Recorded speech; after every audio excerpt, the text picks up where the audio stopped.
Today I wanted to talk about communism versus environmentalism, or many people who are environmentalists are also socialists.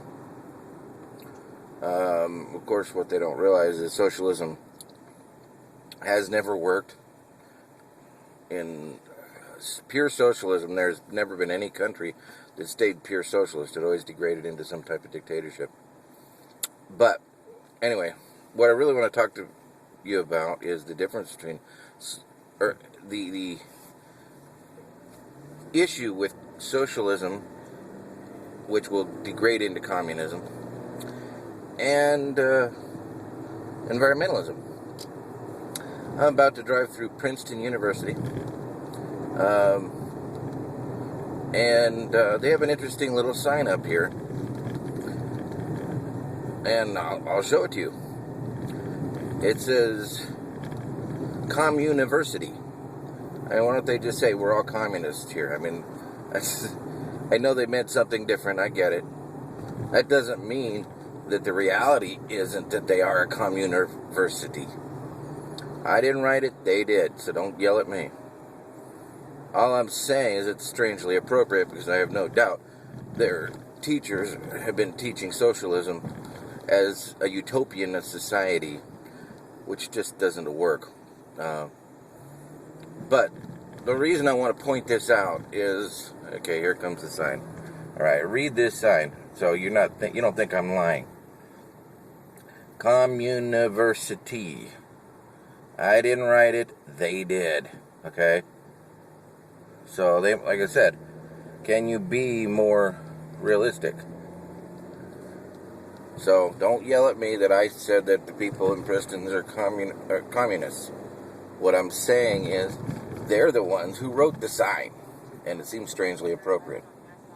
So what I want to point out, though, is that I've been in many of the old communist countries, and for anywhere from 1992 was the first time I was in China, all the way to 1999 was when I went on the Trans-Siberian Railway through Russia.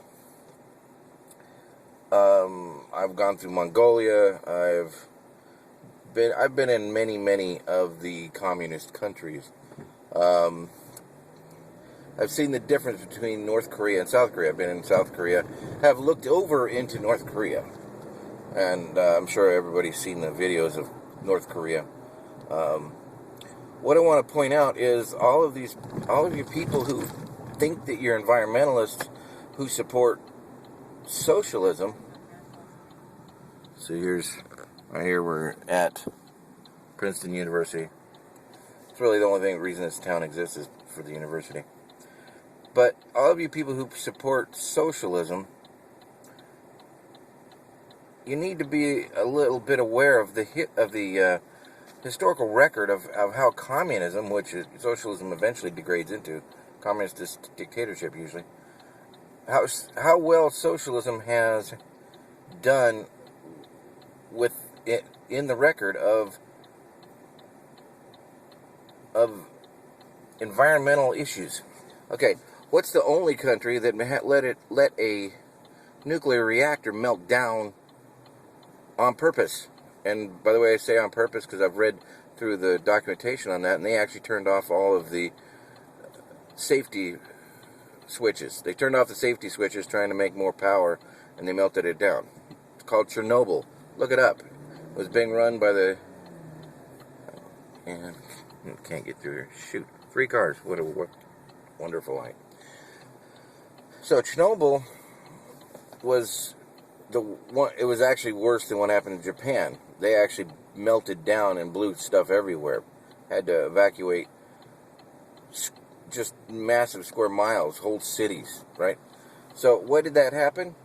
That happened on a communist/socialist, because it was the communist reign. So one of the worst nuclear disaster happened on a communist reign. I went through from one side of the other to the other on the Trans-Siberian Railway, and all I saw was destroyed environment. They didn't give a crap about the environment.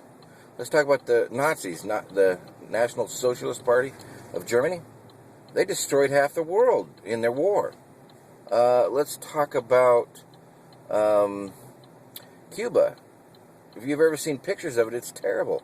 China, in '92, they could care less about what was... People were pouring oil in this, on the ground. There was a billion people. Not only did they not care about the people, they didn't care about the environment either.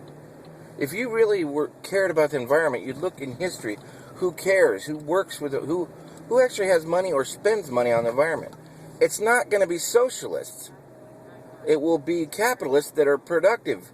Capitalists that actually are making enough extra money to spend on environmental research. If you cared about environment, you would want to go towards capitalism, because capitalism is the only thing the only one that ever has cared about environment. Go look at pictures. Russia of today has factories just spewed out everywhere that were all rotting away, right? It never cared about it. In fact, let's talk about the largest above-ground nuclear weapon. Who set that off? Russia. During a communist regime, okay? Communism, socialism doesn't care about environmentalism. If you cared about environmentalism, you would actually want to be capitalist, because capitalists are the only ones who have spent money on environmentalism. Let me make a point here. Let's say, in a personal sense, and I think everybody else would do the same thing. If you don't have a job, or when you go out to eat, if you're going out to eat, if you can afford to go out to eat, are you going to put much tip down? No, you're not going to put any tip. You're not going to spend extra money. Right? You're not going to spend... By the way, this is Princeton. I'll go around. Pretty little town. Very much a university town. Anyway, if you have no job, you're not going to spend extra money on a tip. Okay? I won't. You won't. What happens when you do get a job? When you're being productive, then you don't mind giving money to people. So if you're productive, you can actually have extra money for environmental research, environmental issues.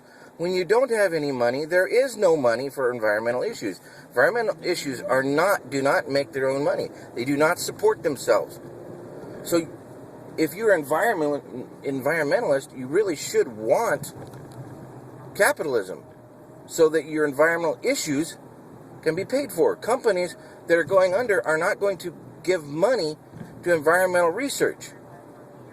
The government won't make enough in taxes to pay for environmental research. The only way to pay for environmental research is if you are a productive capitalist society. Socialism will never, has never, and will never have a good record for environmentalism. Look it up. The only way that China has started caring about the environment is as they've gotten more and more capitalistic. I promise you, in 1992, when I was there, they could care less. They were dumping poop on the tracks. The oil was just spilling out of their diesel engines. They didn't care.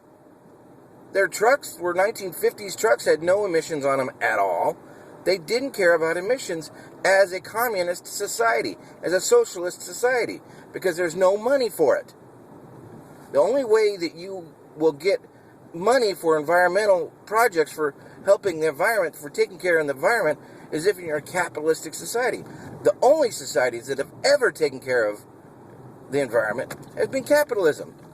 Look it up. Look at history. Look at the history of China and Russia as far as environmental problems. I just wish people would understand that. They're so busy thinking that the government will take care of everything. They can't. They have no money. In case you hadn't noticed, we're over $1 trillion in debt. We still can't take care of anything. So you want environmentalism to go forward? Then start supporting capitalism that can pay for environmentalism. Otherwise, you get nobody to pay for environmentalism. It's just logical. Please start thinking logical. I wish this country would start thinking logically. Anyway, I just wanted to talk about that while I was driving through Princeton. It's a pretty little city, but when I drive underneath a sign that says comuniversity, I just think how strangely appropriate that is. And then all these people worrying about environmental projects. Well, too freaking bad, we got no money. So let us get some more money, and then we'll worry about their freaking projects, huh? I mean, that just makes sense. Unless you're too young and have never studied history in your freaking life. So, go ahead and comment on this, and you can disagree with me if you wish to. But if you're rude, I will block you. Thank you.